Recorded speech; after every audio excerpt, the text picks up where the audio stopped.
Keajaiban ubur-ubur abadi yang menolak tua. Apa rahasianya? Pernahkah kamu membayangkan, ada makhluk hidup yang abadi dan menolak tua? Kedengarannya mustahil, bukan? Namun, di balik tenangnya Laut Mediterania, ada satu makhluk mungil yang menyimpan rahasia besar kehidupan. Turritopsis dohrnii, ubur-ubur kecil yang dijuluki sebagai The Immortal Jellyfish, ubur-ubur abadi. Ukurannya sangat mungil, bahkan sering tak lebih besar dari ujung jari manusia. Tapi jangan remehkan tubuh transparannya itu. Di dalam dirinya, tersembunyi sebuah kemampuan yang membuat para ilmuwan di seluruh dunia tercengang. Tidak seperti makhluk hidup lain yang lahir, tumbuh, menua, lalu mati, Turritopsis memiliki jalan cerita berbeda. Saat ia terluka, sakit, atau berada dalam kondisi lingkungan yang buruk, ia tidak menyerah pada ajal. Alih-alih mati, ubur-ubur mungil ini justru melakukan sesuatu yang luar biasa. Ia kembali menjadi muda. Bayangkan saja seperti tombol reset dalam sebuah permainan. Saat hampir kalah, ia menekan tombol itu, lalu kembali ke level awal. Itulah yang dilakukan Turritopsis. Dari fase dewasa, ia kembali berubah menjadi polip, fase bayi ubur-ubur. Setelah itu, ia bisa tumbuh lagi menjadi dewasa. Dan jika kembali terancam, ia bisa mengulanginya lagi, berulang-ulang, tanpa batas.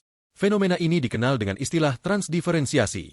Dalam proses ini, sel-sel dewasa ubur-ubur berubah kembali menjadi sel-sel muda yang fleksibel, yang bisa berkembang menjadi jenis sel apapun. Sebuah trik biologis yang sangat langka di dunia hewan, bahkan hampir mustahil dilakukan oleh organisme lain. Bagi para ilmuwan, kemampuan ini bagaikan pintu ajaib menuju masa depan. Jika rahasia transdiferensiasi bisa dipahami lebih dalam, bukan tidak mungkin suatu hari manusia menemukan kunci untuk memperlambat penuaan, meregenerasi organ, atau bahkan memperpanjang umur. Bayangkan dunia di mana tubuh kita bisa mireboot saat sakit parah. Menarik, bukan? Namun, jangan terburu-buru membayangkan manusia hidup abadi. Meski disebut immortal, Turritopsis tetap bukan makhluk yang tak bisa mati. Ia bisa saja tewas dimakan ikan, terkena penyakit mematikan, atau rusak tubuhnya karena faktor lingkungan. Hanya saja, secara biologis, ia memang tidak memiliki batas usia alami. Ia tidak mati hanya karena menua. Disinilah letak keajaiban yang membuat dunia tercengang.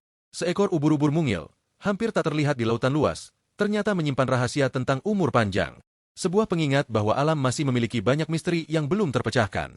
Mungkin, suatu hari nanti, ilmu pengetahuan berhasil mengungkap seluruh rahasia Turritopsis.